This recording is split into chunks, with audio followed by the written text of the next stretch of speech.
আসসালামু আলাইকুম। আজকে আমরা লিওকে গোসল করাবো। লিওকে গোসল করানোর জন্য আমরা হপি শ্যাম্পুটা ব্যবহার করছি। শ্যাম্পুটি আমরা প্রথমে কুসুম গরম পানিতে ভালোভাবে গুলিয়ে নিচ্ছি। পানির পরিমাণটা 1 মগ পরিমাণ মতন। একটু বেশি করে শ্যাম্পুটা নিচ্ছি কারণ আজকেই তার ফার্স্ট গোসল। তার বয়স 4 মাস। এতদিন গোসল করানো হয়নি কারণ এতদিন শীত ছিল তাই, আর বিড়ালদের মতো 3 মাস বয়সের পর থেকে গোসল করাতে হয়। তো গোসল করানোর আগে অবশ্যই এভাবে চেক করে নিতে হবে, তাহলে কি হয় ওদের শরীরের তাপমাত্রা ঠিক থাকে, না ঠান্ডা না গরম। তাহলে তাদের গোসল করতে সুবিধা হয়, তাদেরও ভালো লাগে, আঁচড় দেয় না আমাদেরও সুবিধা হয়।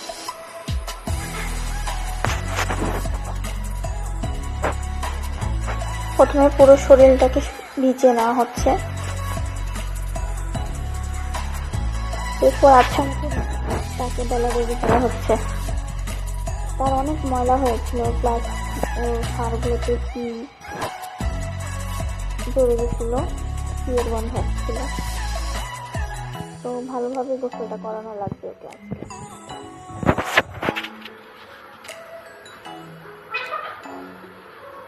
অনেক ভালো হয়েছিল, গোসল করার সময় কোনো ডিস্টার্ব করেনি, পুরোটা টাইমই অনেক ভালো হয়েছিল।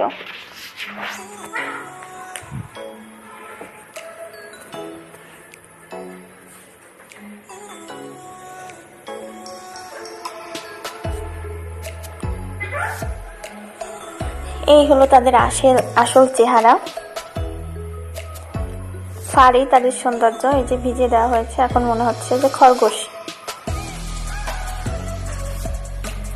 ফাড় থাকে তাই অনেক মনে হয় যে তারা কতই না হেলদি, আসলে অতটাও হেলদি থাকে না, সবটাই ফাড়ে ফুলে থাকে।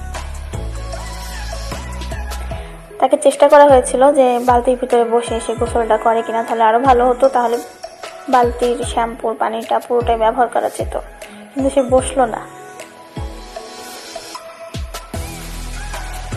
আর গোসল করানোর সময় অবশ্যই খেয়াল রাখতে হবে যেন কোনোভাবেই কানে পানি না ঢোকে।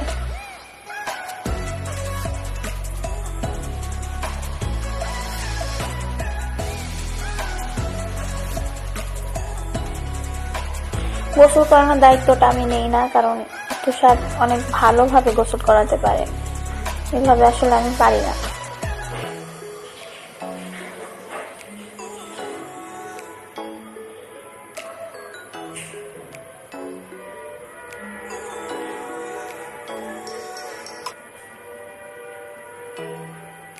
গোসল প্রায় শেষের দিকে।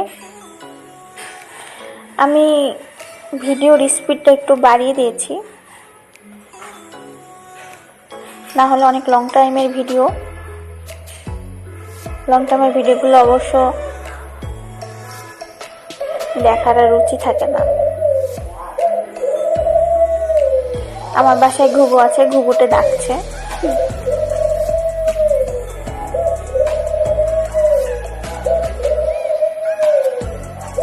তো তার গোসল শেষ, এখন থেকে মুছিয়ে দেওয়া হচ্ছে। মোছানোর পর হেয়ার ড্রায়ার দিয়ে অবশ্যই শুকাতে হবে, কারণ তাদের ফার অনেক বেশি, আর বেশিক্ষণ ভেজা শরীরে রাখলে তাদের ঠান্ডা লেগে যাবে। আমার বাসায় কিন্তু পাখিও আছে, আপনারা হয়তো ওই যে কোনাটায় দেখতে পাচ্ছেন।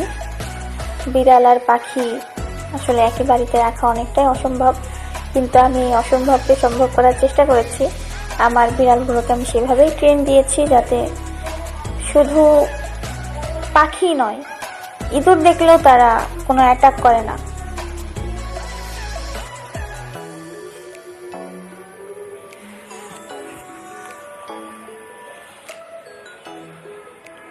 একটু ভয় পাচ্ছিল, কারণ হেয়ার ড্রায়ার একটু সাউন্ড হয়, সেই সাউন্ডটা সে নিতে পারছিল না, ফার্স্ট টাইম তো।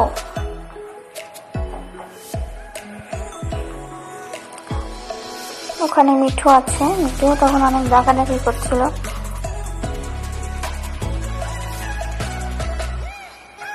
এখানে শুধু কয়েকটি পাখি দেখা যাচ্ছে, আমার আরো অনেক পাখি আছে অন্য বারান্দাতে ছাতাতে।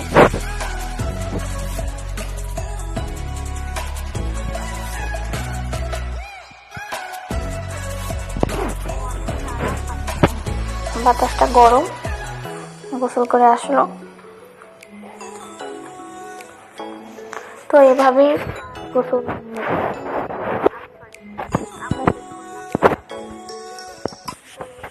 তো এই হলো আমাদের আজকের ভিডিও। সবাই ভালো থাকবেন, সুস্থ থাকবেন। আল্লাহ হাফেজ।